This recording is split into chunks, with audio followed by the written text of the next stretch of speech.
The worst kind of betrayal isn't when your enemy turns against you. It's when your brother stays silent while your world burns.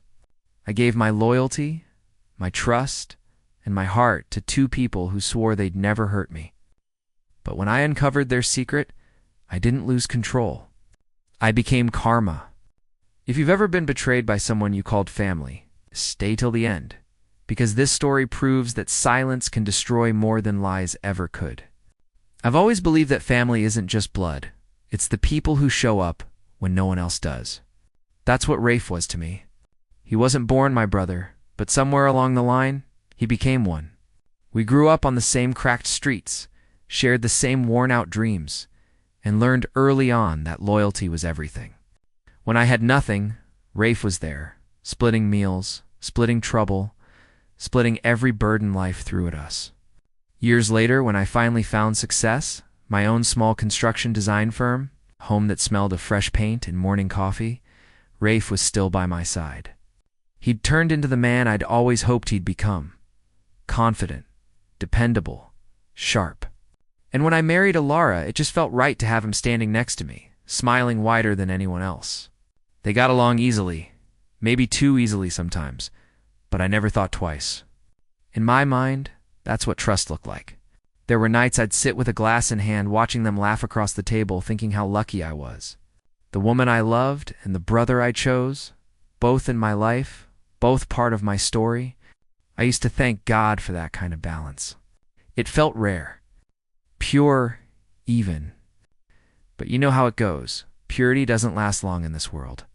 Somewhere between those shared smiles and quiet glances, something started shifting. I didn't see it then, but looking back now, I realize the worst betrayals don't happen suddenly. They creep in like shadows, slow, silent, and familiar enough that you don't notice until it's too late. It started with moments so small, I almost felt guilty for noticing them. Rafe had always been comfortable around Alara, joking with her, helping her out when I got too caught up with work. It was normal, or at least it used to be. But lately, something about it felt different. The way her eyes softened when he spoke. The way he lingered a second longer than needed when handing her something. I told myself I was imagining it. I had to be. After all, this was Rafe, my brother, my shadow, the one person I'd have trusted blindfolded. But once you sense a crack, you can't unsee it. There were evenings when I'd come home early and find them sitting too close on the couch, after dying the moment I entered. Or those late-night calls Alara claimed were from her clients only to see her lock her phone. A little too fast when I glanced over. Still, I convinced myself love needs trust to survive, not suspicion. So, I buried my doubts and kept smiling. Rafe started dropping by more often, sometimes even when I wasn't home. He'd bring her coffee, fix things that weren't broken, stay long after he needed to. When I'd ask about it, he'd grin and say, "Just looking out for your girl, brother." I'd laugh along. But something inside me twisted every time. Alara began to change too. The warmth in her hugs faded, replaced by a politeness that felt rehearsed. She laughed less with me, smiled more at her phone. I wanted to believe it was stress, routine, anything but betrayal. But deep down, a quiet voice whispered what I didn't want to hear, that trust, once cracked, doesn't heal. It only waits to break. Work became my excuse for everything. The late nights, the silence, the distance, all of it hid behind the word busy. I told myself I was doing it for us, for the future Alara and I dreamed of. But deep down, maybe I was just avoiding the quiet between us. The kind of quiet that starts asking questions you don't want to answer. Rafe had started spending more time around our place, especially when I wasn't there. He said he was helping out, keeping Alara company.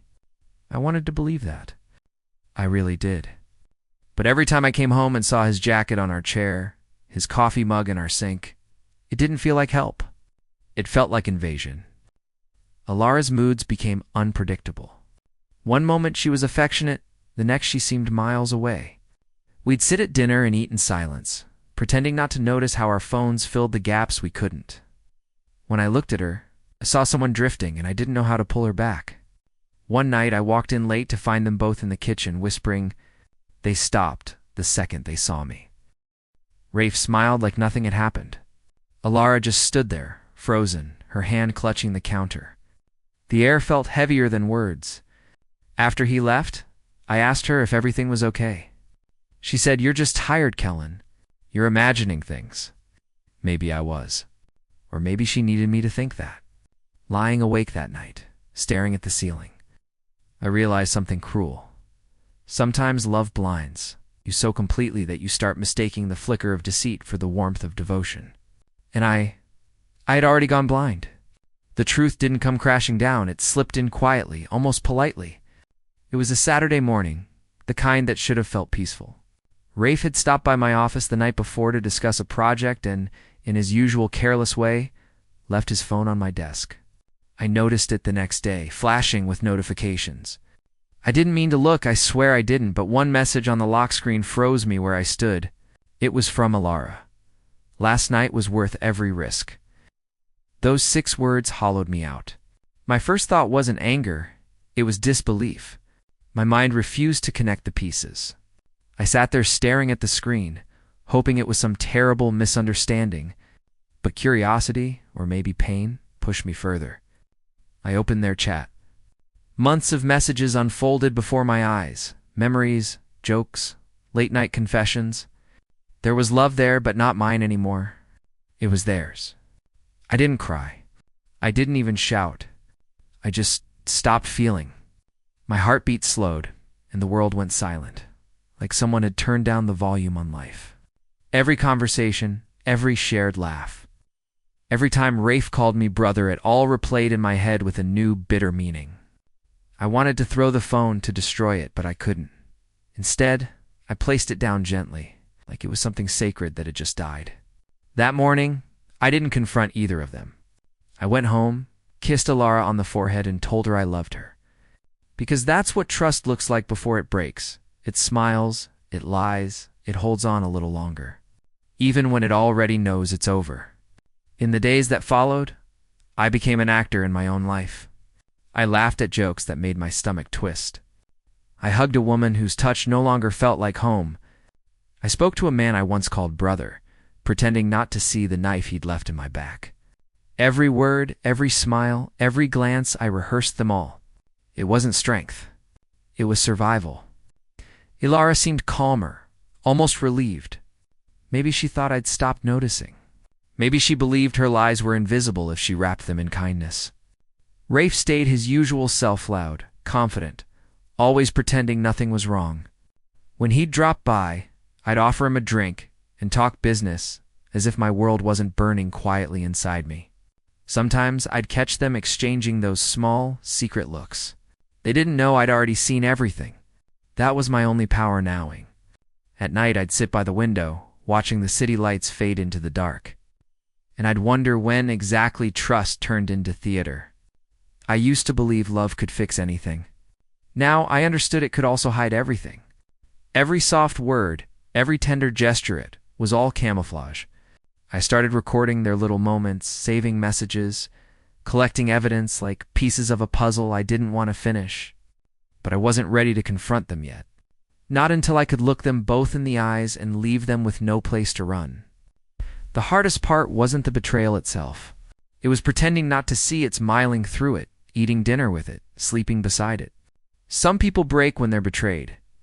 Others, like me, just go quiet. And that silence becomes the sound of something dark starting to bloom. I remember the night I finally stopped pretending. It was a Friday, warm, quiet, and painfully ordinary. I invited Rafe and Alara over for dinner, just like old times. I told them it had been too long since we'd sat together, laughed together, remembered who we were before life got so complicated. They smiled, relieved maybe, thinking I'd finally come back to the man who didn't question anything. The table was set neatly, candles flickering, music low, the kind of calm that comes right before a storm. Rafe poured wine, joked about work. Alara looked beautiful, like always, and for a moment, I almost forgot. Almost, but then I saw the way they looked at each other. Quick, guilty, afraid, and something in me hardened. I wasn't their fool anymore. Halfway through dinner, I put down my fork and pulled out a small envelope. Inside were the printed messages, the proof of everything they'd tried to bury. I slid it across the table without a word. Ilara's hand trembled before she even opened it. Rafe's face went pale. The silence that followed was louder than any scream. Ilara started crying first, stammering something about confusion and mistakes. Rafe reached for me, voice shaking. "Kellen, listen, it wasn't," but I didn't let him finish. I stood up, my chair scraping the floor like thunder, and said quietly, "You could have told me, Rafe, I would have forgiven you. But you chose silence." Then I walked out. No shouting, no revenge. Just the sound of my footsteps echoing down the hall, the sound of trust breaking for the last time. That night I didn't lose my temper. I lost something far greater, the part of me that still believed in them. That night I walked until the city lights faded behind me. The air was cold, the streets nearly empty, and for the first time in months, I could actually hear my own heartbeat. It wasn't racing, it was steady, calm, almost peaceful. I think that's what happens when you finally stop fighting for something that's already gone. I didn't go back home. I couldn't. The walls of that house weren't mine anymore. They'd been filled with whispers, with lies that smiled in daylight. I booked a room at a cheap hotel on the edge of town and stayed there for days. I didn't call anyone. I didn't answer Ilara's messages or Rafe's endless calls. Let them wonder. Let them taste the silence they'd once given me. Every lie they told me, every truth they hid, now they could sit in it too. It's strange how betrayal feels after it settles. It's not fire or fury anymore. It's cold, empty. You stop wanting to hurt them. You just want to forget they ever existed. But forgetting people who were once your world is harder than forgiving them? I sat by the window one night, watching rain blur the city below, and realized something bitter. Rafe's betrayal didn't break me. My loyalty did. I had built my life around people who only loved me when it was convenient. And now, all I had left was myself, raw, bruised, but free. That silence, the one they thought was weakness, became my weapon. I didn't need to scream or destroy them. I just needed to disappear, to let time do what it always does best. Because sometimes, the loudest revenge is walking away and letting the echoes of your absence haunt them. Weeks turned into months, and silence became my new rhythm. I didn't reach out, didn't look back. But the world has a way of circling back to unfinished stories. One morning I got a call from an old colleague, someone still working at the firm Rafe and I had built together. His voice carried hesitation, almost pity, when he said, "You might want to see this." Rafe's face was all over the news. Financial misconduct, embezzlement, fraud. The company we'd started as brothers was now collapsing under the weight of his greed. I wasn't shocked. I'd known for a long time that Rafe had been cutting corners. Using the company's funds to impress clients and cover debts, I'd turned a blind eye once for friendship's sake. But the night I walked away from him, I decided that loyalty had already cost me enough. So I made sure the right documents found their way to the right people. Quietly, efficiently, no rage. No threats, just truth finally coming to light. Rafe lost everything. The investors pulled out, his employees walked away, and the name we once built together turned into a warning story. As for Ilara, she tried to reach out after the scandal broke, called me, emailed me, even left letters at my office. I never replied. I'd already buried them both, long before their world started to crumble. Sometimes karma doesn't arrive in flames. It walks in quietly, wearing the face of your own choices. Rafe's silence had protected his lies, and in the end, it was silence that destroyed him too. I didn't smile when I saw his downfall. I just closed my laptop, leaned back and whispered to myself, balance restored. A year passed, and with it, the chaos faded into something quieter. I moved to a smaller town by the coast, somewhere no one knew my name, where mornings smelled like salt and freedom. I started rebuilding from scratch, designing homes for strangers while learning how to live inside my own again. The silence that once haunted me now felt peaceful. It wasn't loneliness anymore. It was healing. One afternoon, while sketching plans near the window, an old acquaintance called. He hesitated before saying, Rafe left the city. Bankrupt. Alara's alone. She tried to find you. For a moment, I didn't know what to feel. There was no satisfaction, no victory, just a quiet understanding that life had done what I couldn't. Karma doesn't need witnesses. It works when you stop watching. I didn't reply to her message. I didn't want to reopen wounds I'd already bled for. They both got what they'd chosen, a life built on deceit and the ruins that followed. Rafe lost everything, not because I destroyed him, but because the truth finally caught up. Alara, from what I heard, remarried too soon, and that marriage crumbled faster than the first. Maybe some lessons only repeat until they hurt enough. Sometimes I walk by the water and think about who I used to be, the man who believed loyalty was unbreakable. I pity him, but I also thank him. Without that pain, I wouldn't have learned peace.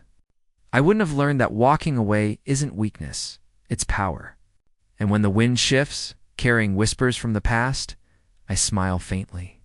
Because somewhere deep down, I know karma didn't forget their names. It just waited for the perfect time to speak. It's strange how life feels lighter once you stop chasing closure. I used to think healing came from confrontation, from shouting, demanding answers, or forcing apologies. But now I know some people don't deserve your anger. They deserve your absence. Silence turned out to be louder than any revenge I could have planned. It gave me peace, and it gave them time to face what they'd done without me there to absorb their guilt. Some nights I still think about them not with hate, just with distance. I wonder if Rafe ever wakes up wishing he'd told the truth. I wonder if Alara ever looks at someone new and remembers the man she once betrayed. But I don't need those answers anymore. The story wrote itself the moment I walked away. Karma doesn't need witnesses. It just needs time and truth. If I've learned anything, it's this. Betrayal changes you, but it doesn't have to define you. You can either let it turn you bitter, or you can let it burn everything false in your life, so that only what's real remains. For me, it burned everything. Love, friendship, trust. But it also left behind clarity. And in that clarity, I found myself again. To anyone listening who's ever been lied to, used, or broken, don't beg for honesty from people who thrive on deceit. Step back. Let silence work for you. Life has a strange way of balancing the scales when you stop trying to control them. So, if my story meant something to you, if you've ever trusted the wrong person, hit that like button, share this story, and subscribe. Because sometimes all it takes is walking away to remind the world. Karma always remembers the ones who forget you.